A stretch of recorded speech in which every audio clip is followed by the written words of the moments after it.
July 7th, 1987, São Bernardo do Campo, Brazil, a city of factories, of crowded streets, of families scraping by on day-to-day wages.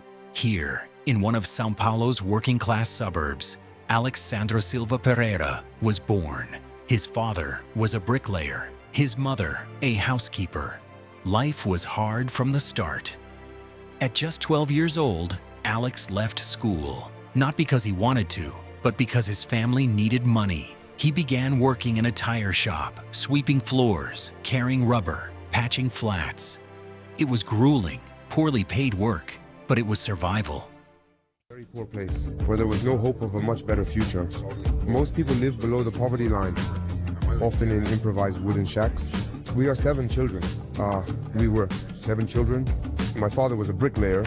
He would save up some money or bring home some construction material he would get at his job to build our house bit by bit, but the family was too big. We were 9 people living here. My mother was a housewife. She was always trying to do what was best for her children, but raising 7 kids is difficult, especially in the bad place we used to live. I used to fight a lot at school or in the streets. I was 12 when I started working at the tire shop. It was a big responsibility for a young boy, and my life changed completely. I would stay here all day long. I would come here at 7 or 8 a.m. until like 7 or 8 p.m. And that took a toll on my body. He was strong, a jack of all trades. He was my best employee. When I started working, I would always save some money to help out my mom. I would never spend that money. That was for her to help pay living costs. Inside that shop, Alex was introduced to alcohol.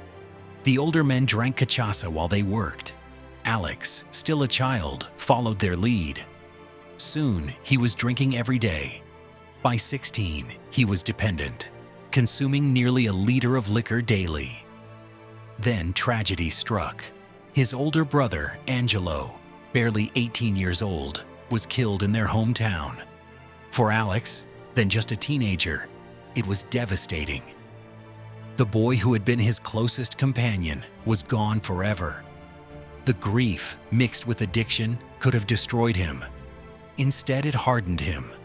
From then on, Alex Pereira carried a scar that would fuel his resilience for the rest of his life.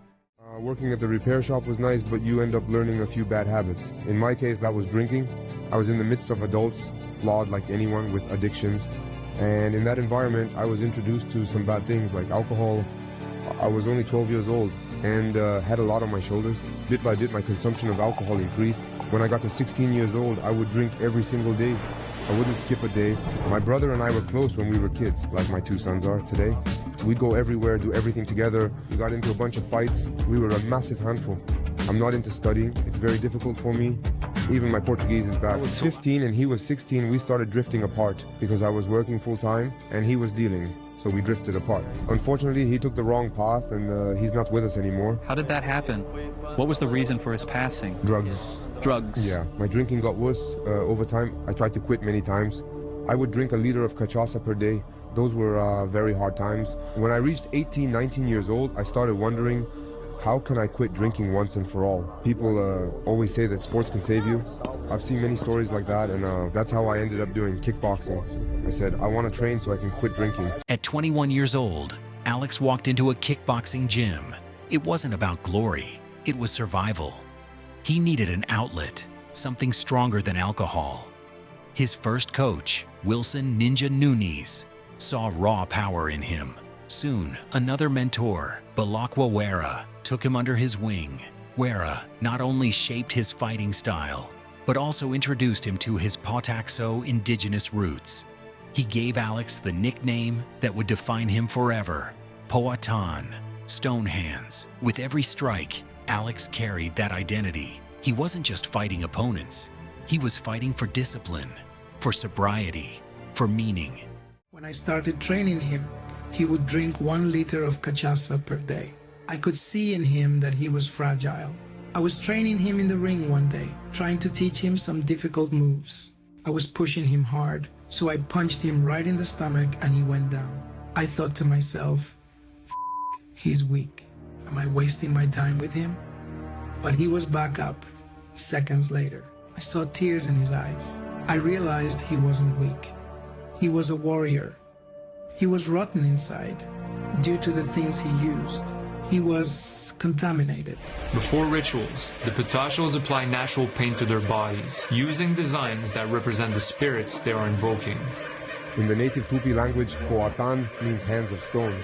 My first coach gave me that nickname. I even have a tattoo of a rock because of it. Alex's rise began in Brazil's WGP Kickboxing, where his knockouts drew attention. By 2014, he signed with GLORY Kickboxing, the sport's premier league. He fought the best in the world. 2016, in Sao Paulo, he faced Israel Adesanya, then an undefeated rising star. Alex won by decision, handing Adesanya one of his rare losses. 2017, he defeated Simon Marcus to become the GLORY Middleweight champion. That same year, in a rematch with Adesanya in China, Pereira unleashed his legendary left hook. Adesanya fell unconscious. The rivalry became legend. Over the next years, Pereira defended his belt and moved up in weight. By 2021, he captured the GLORY light heavyweight title, becoming the first fighter in GLORY history to hold two belts simultaneously. From the tire shop of São Bernardo to a global double champion, Alex Pereira had conquered kickboxing. I got good results. Money started to come in. My life improved. Many new doors opened up in my life. I was winning almost every fight. I was state champion, national champion. I was Pan American and South American champion. I also won the Open Games. Just the fact that I managed to quit drinking to do something I always wanted to do, even if I wasn't a martial arts champion, I was already a champion at life. My first fight against Adesanya was in China. And at that time, I was skinny, but Adesanya was even skinnier than I was. And I thought, oh my, I'm gonna kill this guy. My style was always different. I was very fluid, very creative, very intelligent with my style. I felt like I was the best. The guy was good. What could I do? I felt like I handily won. You could even see in our faces, he thought he lost the fight. In the blue corner. But then when his hand got raised, he was surprised. I think I deserved to win. Some people say I didn't, but I think I did. I had the opportunity to fight Adesanya again in 2017. That was in Brazil.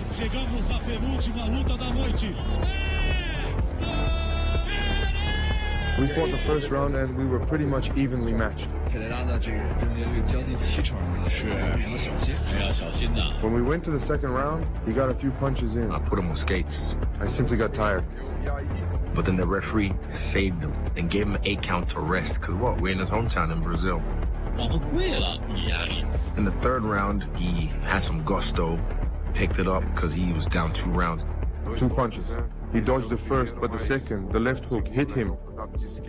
He fell down, unconscious. Then in 2017, I entered the GLORY Championship, and I won. I defended my GLORY title many times.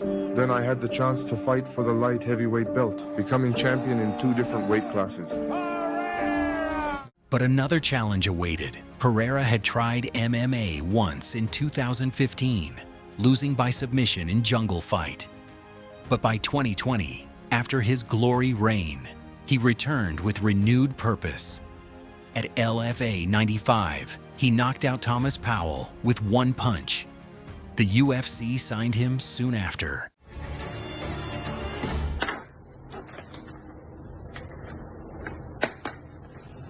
Hello guys, now it's official.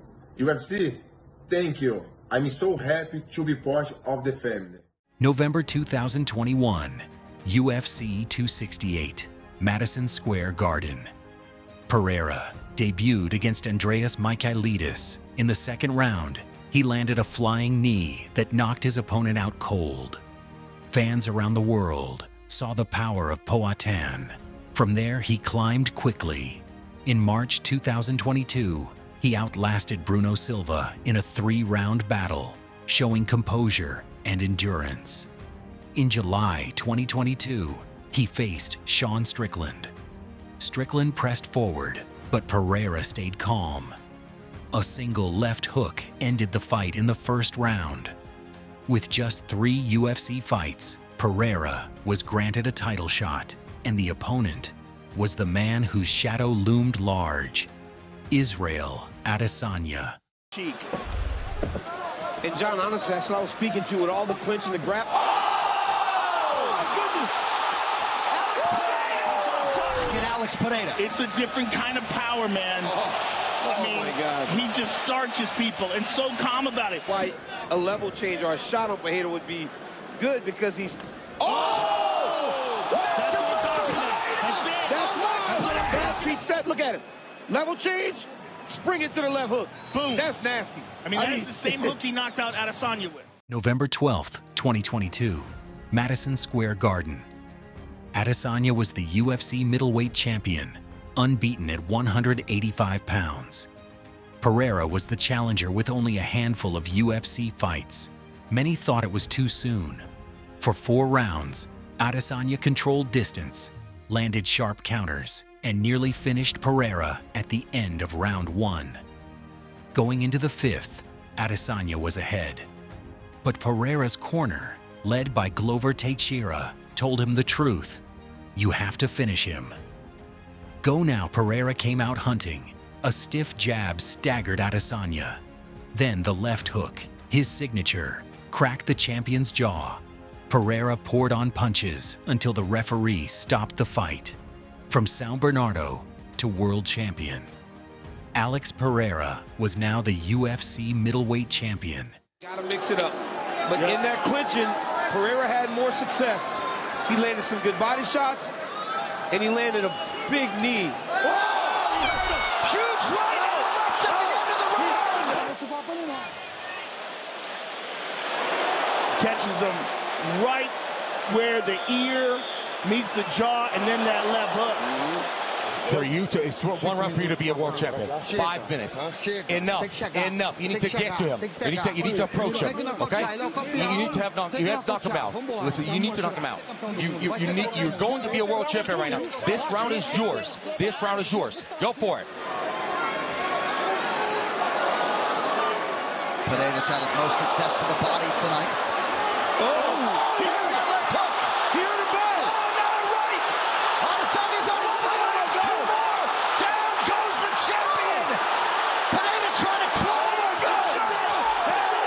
So Izzy's against the cage. He pops him with the jab. The right hand. Yeah, it was the right hand. It stung him a little bit. And then the uppercut. The uppercut stung him. That's the left hook. The left hook again. And then another one. And then that right hand. He's in big trouble there. And then again. No. I mean, he was hurt bad. You could have stopped this a long time ago. Mark Goddard gave him a ton of time. He gave him all the time, but look, he's not even looking. Declaring the winner by TKO and new! April 2023, Miami. The rematch. Pereira pressed forward, chopping Adesanya's legs and backing him to the fence. But this time, Adesanya had a plan. He lured Pereira in and countered with a right hand, then another, then a left hook. Pereira dropped unconscious. The belt was gone.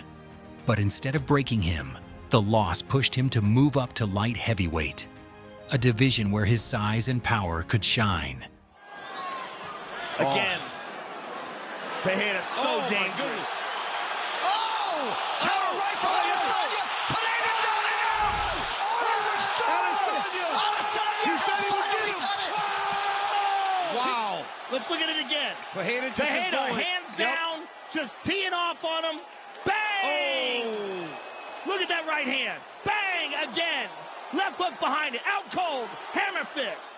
November 2023, Madison Square Garden. Against Gigi Prochaska for the vacant light heavyweight title, Pereira faced chaos incarnate. Gigi's style was unpredictable, spinning, wild, but Pereira stayed calm. In the second round, his left hook and follow-up strikes forced the referee to step in. Pereira was once again champion, this time at 205 pounds. The world, this is the moment you've all been waiting for. Both fighters able to land leg kicks in that exchange. Oh, nice job by Yuri. It's a big right hand. The counter from Pereira gets home. Mistake by there by That is going to do it. Here he lands a right hand. It's a left hook. And it's a left hook here from Poatan. Oh, no, it's a right hand.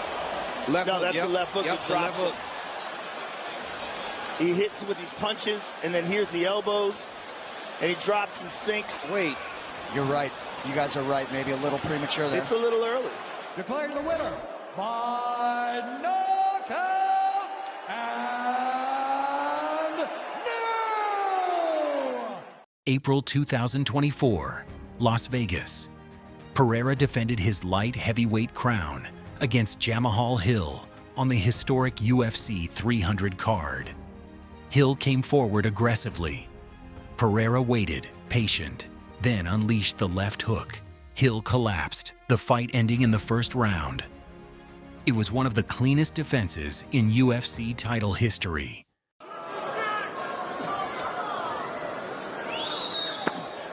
Stop. Please, get out of here. Big early knockdown for Poatan. Oh, my goodness. Alex Pereira. I mean, he's like shovel, hook, uppercut this, and he knocks your eyes in the back of your head. It's unbelievable the power that this man possesses. It must be jarring, the power that he hits you with. Look at that. Oh, His look at the eyes roll roll back. Oh, my goodness. Later that year, Pereira defended his belt again, this time against Gigi Prochaska in a rematch at UFC 303. Prochaska came in prepared, sharper, determined to reclaim what was his.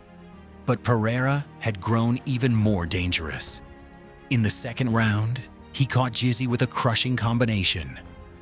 Prochaska hit the canvas, and Pereira finished the fight with ground and pound. 2 fights, 2 finishes. Pereira had proved decisively who the king of the division was. He won the first round last time. Here it is. Oh, left hook. I mean, it's his best shot. It's his best shot.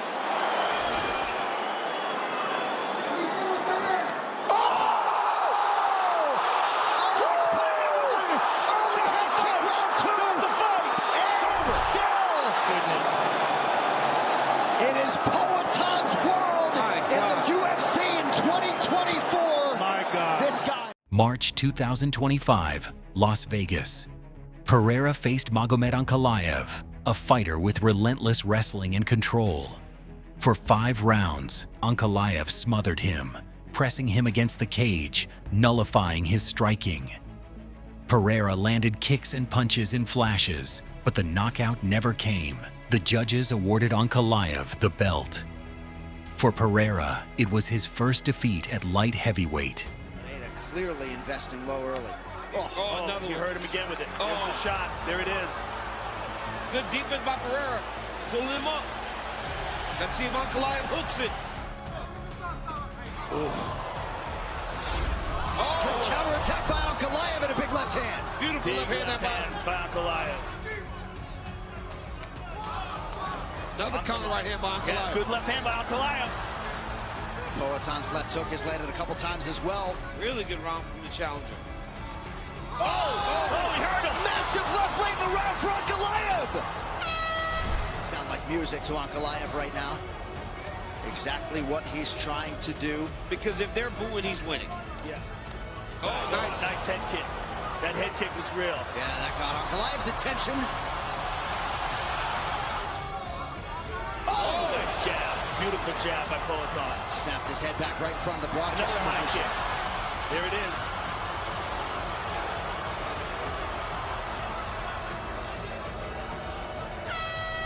And undisputed UFC. Now the stage is set once again. October 4th, 2025, T-Mobile Arena, Las Vegas. Alex Pereira will step into the octagon against Magomed Ankalaev in a rematch for the UFC Light Heavyweight Championship. The first fight was a setback. Pereira was controlled, neutralized, and stripped of his belt. But history has shown what happens when Pereira is counted out. Every loss in his career has been followed by a comeback. Every setback answered with power and resolve. UFC 320 is not just another fight. For Pereira, it is the next chance to prove that stone does not break under pressure. It sharpens. If this story inspired you, leave a like and subscribe to the channel so you don't miss the next video.